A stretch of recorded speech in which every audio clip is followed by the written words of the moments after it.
बिस्मिल्लाहिर्रहमानिर्रहीम। अस्सलाम वालेकुम। आज हम बनाएंगे गोलगप्पे। गोलगप्पे बनाना बहुत ही आसान है और बहुत ही सिंपल रेसिपी है। गोलगप्पे बनाने के लिए जो चीज़ें हमें चाहिए होंगी वो एक प्याली मैंने लिया है मैदा।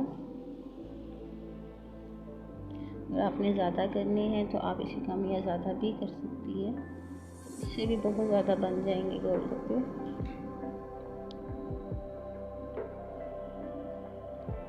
इसके बाद इसमें जाएगी हाफ प्याली सूजी, यानी कि एक प्याली मैदा और हाफ प्याली सूजी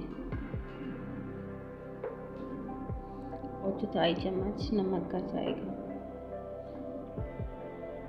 वैसे हाथ से हम सादे पानी से गूंद लेंगे, जैसे हम आटा नहीं घर में गूंदते सेम वैसे ही हम इसे सादे पानी से आटे की तरह गूंद लेंगे। ना इसे ज़्यादा नरम रखना है और ना ही ज़्यादा सख्त।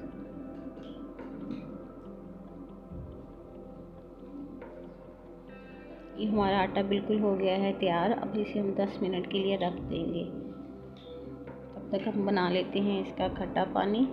खट्टा पानी के पहले मैंने 1 घंटा पहले इमली को भिगो दिया था। इसे मैं गुठलियों से सेपरेट कर दूँगी, यानी कि इसे उतार के गुठलियों बाहर करके सेपरेट, फिर इसका पानी में छान लूँगी।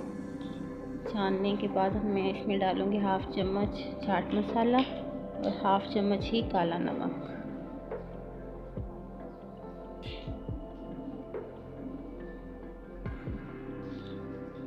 मैं इसे दोनों चीज़ों को इसके अंदर डाल के मिक्स कर दूँगी।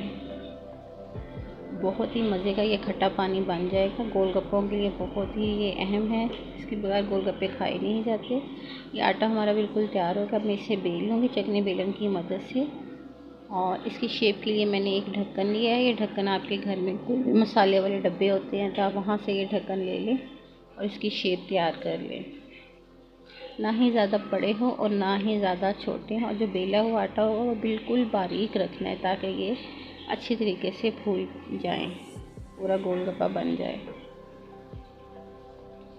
ये देखें, ये बिल्कुल हो गए हैं तैयार इसकी शेप। अब हम जो बाकी आटा यहाँ से उतार लेंगे। अब कढ़ाई में ऑयल डाल के काफ़ी हीटअप कर लें।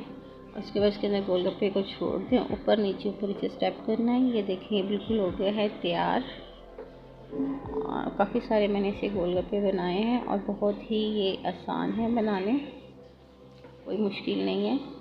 बच्चे इसे बड़े शौक़ से खाते हैं।